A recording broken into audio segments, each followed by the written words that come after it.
This is Andy Thayer with Graystack Media talking with Chez of Love and Protect and No New Prisons. And we're out here just following a great event on Mother's Day, actually pre-Mother's Day, that is now in its 13th year in solidarity with those inside and those with loved ones inside.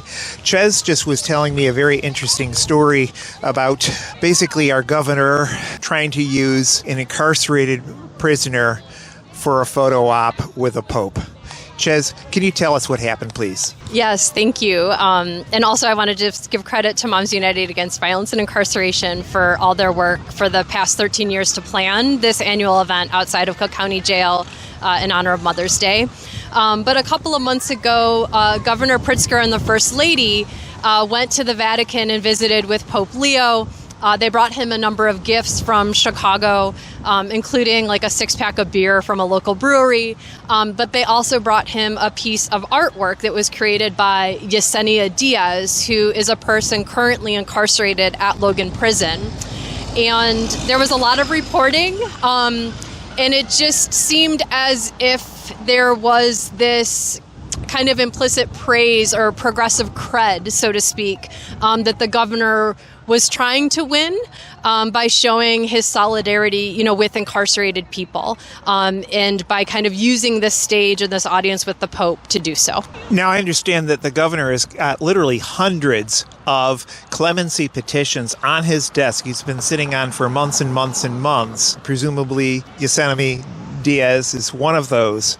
But where is she right now? So Yesenia is still incarcerated at Logan Prison. And as people may know, the conditions at Logan are absolutely horrific.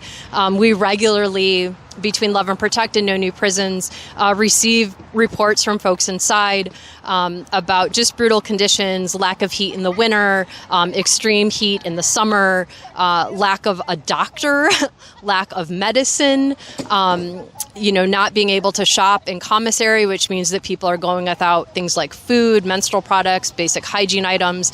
So that is where Yesenia Diaz is caged at Logan Prison, one of the worst prisons in the state, as the governor himself has said so. Now, I'm old enough to remember a certain Governor Dukakis who ran for president, and it's widely viewed that he lost his run for presidency because a formerly incarcerated prisoner, Willie Horton'd, was released and committed a crime, apparently. And that incident has gone down in history as Willie Hortonizing a candidate. And yet, apparently, our governor, who wants to run for president, is sitting on these hundreds of applications for clemency, and families are suffering besides, as he's afraid of that turnout. Your thoughts on that? My thoughts are that if Governor Pritzker is the progressive leader he says he is, and if he wants to be president, that we need real progressive leadership and courage right now.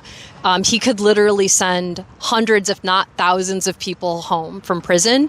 And for every story of a Willie Horton'd, there are an exponential numbers of stories of people that come home and commit no harm to anybody, people that come home and integrate back into their families and their communities, and people that then give back and continue to fight for folks that remain incarcerated in jails and prisons. So I would encourage the governor to face his fears squarely, understand that clemency is something that people earn, and that the lack of decision is part of the problem.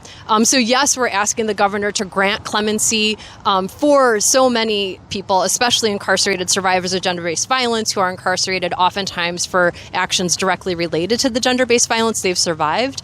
But part of what is so cruel is the lack of any decision, this period of being in limbo and waiting literally for years to get an answer about a clemency petition. That is a particular type of cruelty, of inhumanity and violence. And so again, if Governor Pritzker is a progressive leader, I would love to see him lead in a truly courageous way.